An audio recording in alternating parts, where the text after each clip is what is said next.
So, hello everyone, this is Advocate Stuti Gupta, and today finally I'll be sharing something with you all, which many of you have been asking me how I cleared my UGC NET in law with multiple responsibilities at the same time.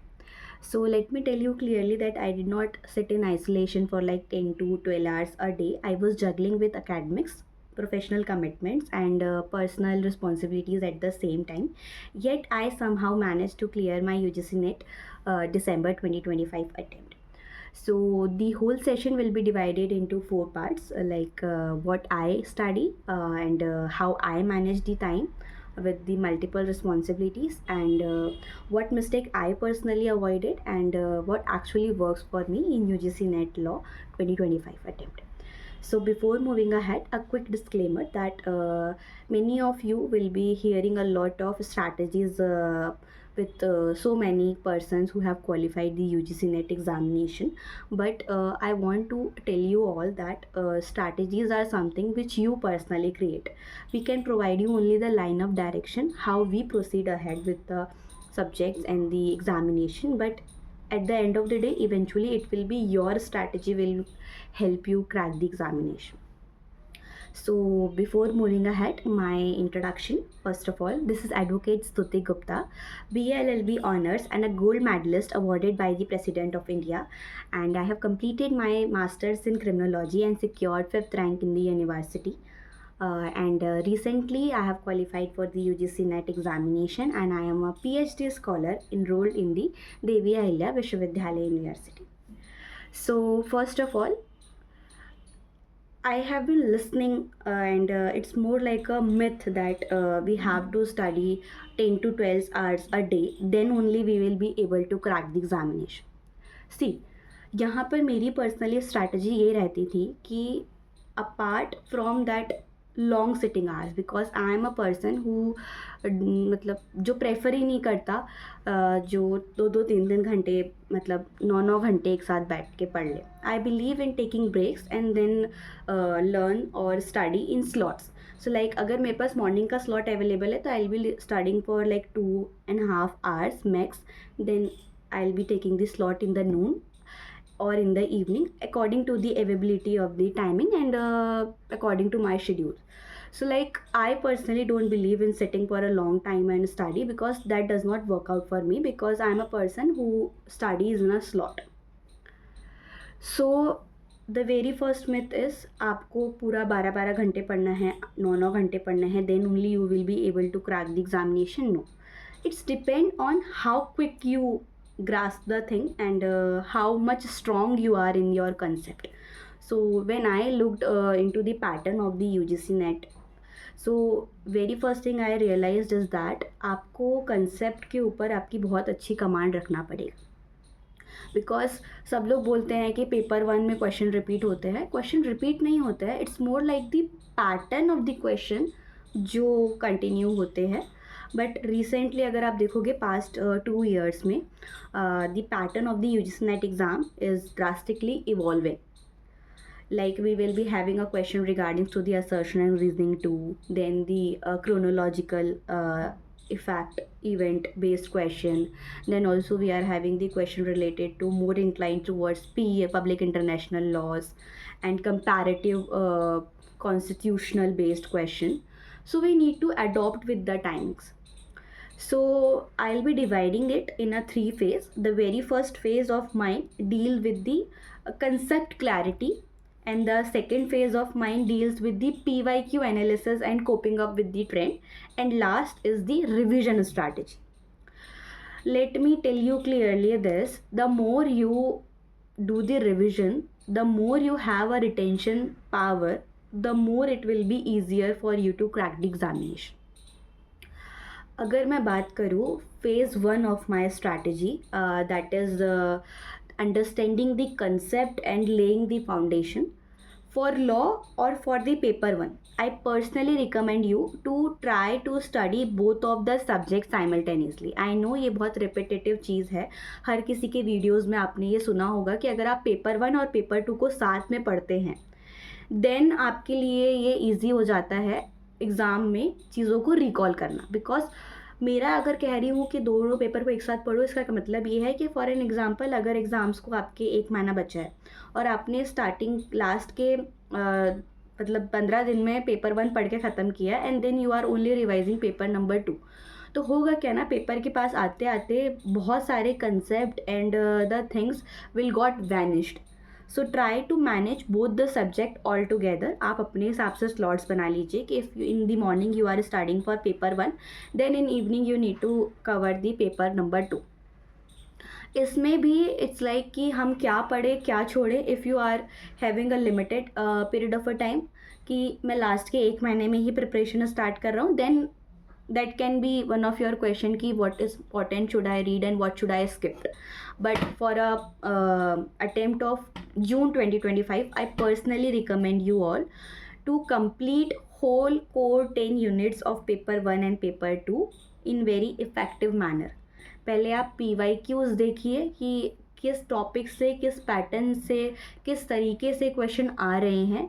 Then फिर आप अपने हाँ मतलब strong and week areas को target कीजिए। Like for me in paper 1 I was too weak in DI, mathematics and logical reasoning. That was not at all my cup of tea. So in paper number 1 I focused more towards these 3 things. For me, like teaching aptitude and the information technology, communications, research methodology was an easy task because I was familiar with it, because I was having criminology in my LLM, right? So research methodology, teaching aptitude I have already studied in depth. So जो आपके weak areas हैं आप उसको recognise कीजिए। रोज़ at the end of the day एक mock test लगाइए जिसमें आपको पता चलेगा कि किस तरीके से और किस चीज़ में आपको वर्क करने की ज़्यादा ज़रूरत है। Try to rote it down. जिस टाइम पे आप मॉक सॉल्व कर रहे हैं आप अपने वीक एरियाज़ को हाईलाइट कीजिए, कॉपी मेंटेन कीजिए। I also use to maintain that record कि कहाँ पर मेरे को ज़्यादा स्ट्रेंथ लग रही है तो मैं जिसको थोड़ा कम टाइम भी दूंगी तो it will be feasible for me to cover the things, और जहाँ पर मुझे ज़्यादा मेहनत करने की ज़रूरत लग रही है आई मार्क दैट थिंग कि नहीं स्तुति आपको ये चीज़ समझ में नहीं आ रहा है या आप यहाँ पर रिपीटेटिवली गलती कर रहे हैं। अगर मैं लॉ की बात करूँ, आई नो कहने को वो 10 यूनिट है but it already having a very huge and vast syllabus. But वो सारा सिलेबस आप देखोगे तो कहीं ना कहीं वो आपके BA LLB ऑनर्स से ही उठ कर आया है और आपके LLM से ही उठ के आए हैं। कॉन्स्टिट्यूशन आपने first semester second semester according to your curriculum of the university आपको पढ़ा ही होगा आपने। कॉन्ट्रैक्ट इज समथिंग जो आपने पढ़ा होगा। But for me when I started for my law paper, मैंने सबसे पहले जूरिस्प्रूडेंस कंप्लीट किया था बिकॉज वो मुझे थोड़ा सा ट्रिकी सब्जेक्ट लगता था, क्योंकि वहाँ से आप क्वेश्चन यूजुअली देखेंगे तो आपको थिंकर्स से रिलेटेड, स्कूल से रिलेटेड, देन किसने क्या बुक लिखा था, उसका ऑथर कौन था, देन क्रोनोलॉजिकल इवेंट में जमाना, ये सारी चीज़ें आती थी जिसमें मुझे थोड़ी सी मतलब क्रोनोलॉजिकल एस्पेक्ट में दिक्कत होती थी, तो मैंने पहले उसको कवर करने का ट्राई किया था। आप देखिए आपको जूरिस्प्रूडेंस से, पब्लिक इंटरनेशनल लॉ से, देन आपको कंपैरेटिव लॉ से, यहाँ से आपको क्वेश्चन ज़्यादा देखेंगे। देन आप क्रोनोलॉजिकल इवेंट में जाते हैं तो आपको कॉन्स्टिट्यूशंस में आर्टिकल की क्रोनोलॉजी पूछी जाती है। कॉन्ट्रैक्ट एक्ट में भी आपको क्रोनोलॉजिकल इवेंट आते हैं सेक्शंस के बेसिस पे। बट हाँ, ये तो हुई सारी मेजर एक्ट्स की बात। बट आप कभी भी अगर माइनर आर्ट्स पढ़ रहे हैं, आप देखेंगे आपके सिलेबस में पूरे 10 यूनिट में there is a lot of minor subjects included into it. For an instance you are also having the human rights act, then biodiversity act, then national green tribunal act, then consumer protection act, motor vehicle act. वहाँ पर जो questions मतलब ऐसे questions भी पूछे गए हैं जो ऑलरेडी सिलेबस में वो सेक्शंस रिपीट हो चुके हैं, then also they are asking the questions from that portion. So for minor laws I personally recommend and urge you to आप उसका इंडेक्स को रट घोट के पी लीजिए. Do ratification. अगर आप उसमें अच्छे नहीं हैं तो पेपर के एक हफ्ते पहले से सारे माइनर एक्ट्स के इंडेक्स को आप गो थ्रू कीजिए. क्रोनोलॉजी बेस्ड पूछ रहे हैं, अगर आपको एक बार इंडेक्स में कमांड हो गया तो आपको एक रफ आइडिया रहेगा कि अगर उन्हें पूछा है कि ह्यूमन राइट्स एक्ट में स्टेट ह्यूमन राइट्स कमीशन कहाँ से दिया है या ह्यूमन राइट्स कोड का सेक्शन क्या दिया है, if you are aware about the index, the chapterisation, it will be easier for you to score. And minor acts में specifically date of enactment, date of enforcement आप याद कर लीजिए. If you are a judiciary aspirant और if you have been a judiciary aspirant, ये चीज़ को आपको अच्छे से पता चला होगा कि act number date of enactment, date of enforcement, total number of section, total number of chapters, how many schedule, schedule के नाम। शेड्यूल्स के नेम पूछना जो है उनका एक बहुत ही पेटेंट क्वेश्चन हो गया है यूजीसी नेट लॉ में। आप देखिएगा last time in June 2025 they asked you about the national green tribunal के 3 शेड्यूल में से कौन सा शेड्यूल जो है वो डील करता है, सेकंड शेड्यूल का नाम क्या है, थर्ड शेड्यूल का नाम क्या है, ये टाइप के क्वेश्चन पूछे जाते हैं। Usually we ignore the schedule portion because it's like कि हाँ ठीक है हमने याद कर लिया कि नेशनल ग्रीन ट्रिब्यूनल में 3 शेड्यूल है, बट आप 3 शेड्यूल की हेडिंग क्या है ये याद कीजिए। हेडिंग तो छोड़िए, इतने इन डेप्थ में वो शेड्यूल पूछ रहे हैं कि आपको वो 3 शेड्यूल्स में से जो शेड्यूल नंबर 1 में डिफरेंट एक्ट दिए हुए हैं नेशनल ग्रीन ट्रिब्यूनल के, उसमें से कौन सा एक्ट डील नहीं करता है शेड्यूल 1 के अंदर से, वो इस तरीके के क्वेश्चन पूछ रहे हैं। सो आप देखिए धीरे धीरे जो माइनर लॉज हैं उनसे क्वेश्चंस का एरिया बहुत ज़्यादा वाइड स्प्रेड होते जा रहा है। तो पहले आप कंसेप्ट क्लियर कीजिए, देन अगर कोई भी सब्जेक्ट लॉ का है and if you are having a bare act is supreme, आप बेयर एक्ट को बिल्कुल रट घोट के पी जाइए। मैं ये नहीं बोल रही हूँ कि आप सेक्शन के एक एक वर्ड पे ध्यान दीजिए या सेक्शन का पूरा मार्जिनल नोट के साथ में सेक्शन की लैंग्वेज याद कीजिए। You need to be familiar about the concept which is provided. For an instance, if we are talking about the section number 6, earlier in evidence that it was a res geste, right? So you need to be aware about what is the gist of res geste. If you are talking about section number 9, then bar to civil suit is provided, right? So आपको sections के just याद होना चाहिए कि उसमें क्या दिया हुआ है, religious matter हो गया, ये जो भी चीज़ें उसके अंदर provided है। तो for minor act try to go through its index, then आप उसके अंदर स्पेसिफिकली आपके जो डेफिनेशन क्लॉज है उसको कवर कीजिए। If the act is having any authorities, उनके पावर्स उसको अच्छे से देखिए, and if there are any provision related to the punishment, don't skip that. I must tell you, recently in June 2025 they asked you about the punishment sections related to the Information and Technology Act कि भैया terrorism कहाँ दिया है, ठीक है, आपका privacy से related misrepresentation से रिलेटेड सेक्शन नंबर कौन सा है। जब भी माइनर एक्ट पढ़िए, मार्क माय वर्ड, इससे बाहर कुछ नहीं पूछेगा वो। Date of enactment, date of enforcement, index, then index में पढ़ने के बाद अगर इन डेप्थ अंदर जाना है तो डेफिनेशन क्लॉज बाय हार्ट आप याद कीजिए किस में क्या डिफाइन है, उसका क्या क्लॉज है। Then if the act provide you any authorities, like for an instance if you are talking about human rights, then state human right commission, national human right commission कहाँ दिया है, क्या सेक्शन नंबर्स की range उसमें कहाँ से कहाँ तक है, try to focus on that. And if they are having a punishment provisions in that, आप उसको भी कवर कीजिए, क्योंकि punishment provisions are important nowadays. वो चीज़ पूछी जाती है। आप अगर 2025 का जून का आप क्वेश्चन देखेंगे तो आपको वहाँ पर BNS से, अर्लियर इट वॉज मतलब IPC, तो भारतीय न्याय संहिता में आपको पूछा है डकैती कहाँ पर दिया है, अटेम्प्ट डकैती का क्या है, प्रिपरेशन काय में दिया हुआ है, रॉबरी कौन से सेक्शन में है, एक्सटॉर्शन में, they just merged all these section और फिर आपसे क्रोनोलॉजिकल इवेंट में पूछते हैं। एक बहुत ही पेटेंट उनका क्वेश्चन रहता है आपके भारतीय न्याय संहिता से कि मर्डर के एक्सेप्शंस बताइए, उसको क्रोनोलॉजिकल वे में याद रखिए।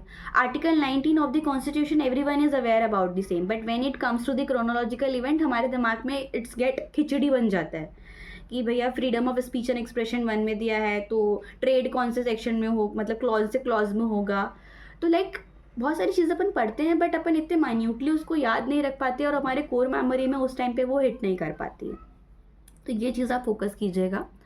And when we shifted towards our phase number 2, जब हम फेज़ 2 की बात करते हैं कि हमें फेज़ 2 में क्या याद रखना है, जैसे मैंने आपको बताया था कि मैंने अपनी प्रिपरेशन को 3 फेज़ में डिवाइड किया था। फर्स्ट इज़ दी आपका concept foundation, second one is the PYQ analysis. तो PYQ मैं ये नहीं बोलती हूँ कि क्वेश्चन रिपीट होके वही कि वही एज इट इज़ आपसे पूछ लिया जाएगा, बट PYQ इज़ समथिंग जिससे आप उनकी ट्रेंड को समझ सकते हैं कि वो किस तरीके से क्वेश्चन पूछ रहे हैं, एंड देन आप अपना एक रैशनल लगा सकते हैं कि नहीं इस एम्बिट से भी अब क्वेश्चन आ सकता है। हम कंपैरेटिव कॉन्स्टिट्यूशन पढ़ते हैं वर्ल्ड का अलग अलग, बट हमें USA के बिल्स ऑफ राइट में कितने अमेंडमेंट्स हुए हैं हम ये तो याद नहीं रखेंगे ना, हम नंबर याद रख लेंगे, बट वो पूछता है कि बिल्स ऑफ राइट के कौन से अमेंडमेंट का क्या वर्ड था, स्लेवरी से रिलेटेड था, किससे रिलेटेड था, तो आपको ये सारी चीज़ें भी ध्यान रखना है। तो जब PYQ आप देखेंगे तो PYQ से आपको एक ट्रेंड पता चलेगा कि यार इस फेसेट से भी क्वेश्चन पूछे जा रहे हैं। सो आप PYQ पे बहुत फोकस कीजिए। बहुत लोग बोलते हैं पेपर वन में क्वेश्चंस रिपीट होते हैं, PYQ plays a vital role.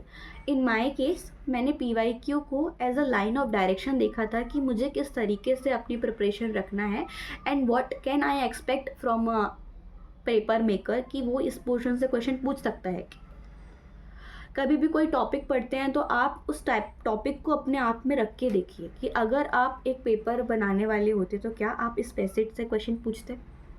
जब आपके अंदर ये थिंकिंग बिल्डअप हो जाएगी then it will be easier for you to study. और जब भी आप पढ़ रहे हैं try to link up, try to connect it with the other subjects too, क्योंकि the more you retain the more you will success. क्योंकि अगर आप पढ़ रहे हैं बट आप रिटेन नहीं कर पा रहे हैं, आपका रिटेंशन पावर ही नहीं है, आप रिकॉल ही नहीं कर पा रहे हैं, आप सेक्शन को लिंक अप नहीं कर पा रहे हैं, तो it will be difficult for you. क्योंकि already you are having a lot of subject. पढ़ने पे ऐसा लगेगा कि मैंने आज इन्वायरमेंट पढ़ा है, मैं दूसरा सब्जेक्ट में स्विच हुई हूँ, तो यू विल फील लाइक कि I am skipping the concept, मेरे को याद नहीं हो रहा है। But somehow in your subconscious mind it is getting fed up, वो वहाँ पर जा रहा है, वो स्टोर हो रहा है। But the only condition it requires, the more you revise the more you succeed. It is a thumb rule in UGC net. आप ऐसा नहीं है, मैंने जो चीज़ किया था, मैं बात करूँगी आगे, मिस्टेक्स आई अवॉइड। तो मैंने वहाँ पर सबसे पहली चीज़ तो ये रखा था कि मैंने बहुत सारे सोर्सेज से नहीं पढ़ा था। Let's come to the third phase, that is your third phase and the last phase is what mistakes I avoided. So the third thing which I focused is मुझे ज़्यादा sources के ऊपर rely नहीं करना है. The more sources I will have, the more I will get confused. आप अपने area को रेस्ट्रिक्ट कर लीजिए। फॉर एग्जांपल पेपर वन के लिए मैंने KVS समाधान देखा था, देन मैंने कुमार भारत सर का यूट्यूब वीडियोस रेफ़र किए थे, then you are also having a good content in JRF Adda and text book super coaching platform where they conduct a marathon series. वहाँ पर मैराथन बेसिकली ये होता है कि जब आपके पास पढ़ने का, मेरे पास टाइम मतलब मन नहीं रहता था मुझे कि मुझे आज मतलब बुक से नहीं पढ़ना है, तो I usually refer to those marathon sessions कि 1 घंटे का एक बार चला के मैंने देख लिया, तो मुझे थोड़ा आइडिया लग जाएगा कि किस तरीके से क्वेश्चंस आ रहे हैं। क्योंकि usually in marathon session they conduct the session according to the questions frequently asked और the pattern of the question asked in the examination. So that strategy helped me a lot. Then अगर मैं बोलूँ minor acts, as I already told you कि minor act में bare act is supreme. मेरा revision strategy जो phase 3 की थी वो यही थी कि मुझे बेयर एक्ट के हाइलाइट्स, बेयर एक्ट्स के साथ साथ PYQ trend analysis, PYQ trend analysis के साथ में शॉर्ट नोट मेकिंग, ये 3 चीज़ ही मेरे लिए इम्पॉर्टेंट थी। मैं लास्ट के रिवीजन फेज़ में मैंने कोई नए सोर्सेज को रेफ़र नहीं किया, बिकॉज आप अगर कोई भी रैंडम सोर्सेज से एट लास्ट मोमेंट पढ़ रहे हैं ना, तो it will only create chaos in your mind, because आप पैनिक करोगे। तो इट्स बेटर कि the things which you have already studied, stick to that, revise it in a multiple times so that it can just be in your core memory for a long term, right? And what actually worked for me in cracking this exam is मैंने motivation से ज़्यादा actual content के ऊपर focus किया। There are a lot of channels जो ये बोल रहे हैं या बताते हैं कि आप इस तरीके से पढ़ेंगे तो लास्ट के 30 डेज़ में भी क्रैक कर सकते हैं। सी, दिस एग्ज़ाम इज़ समथिंग जो इवॉल्व हो रही है अपने पैटर्न को लेकर। आप अगर बोले कि मैं लास्ट के 30 डेज़ में कवर अप कर लूँगा, तो you can cover in 1 month only in a condition अगर आपने अपने ग्रेजुएशन फेज़ में पढ़ा है, तो आपका कंसेप्ट क्लियर है, तो आप 1 महीने के इसमें आप अगर लॉ से कनेक्टेड हो तो भी आप एक बार ट्राई कर सकते हो।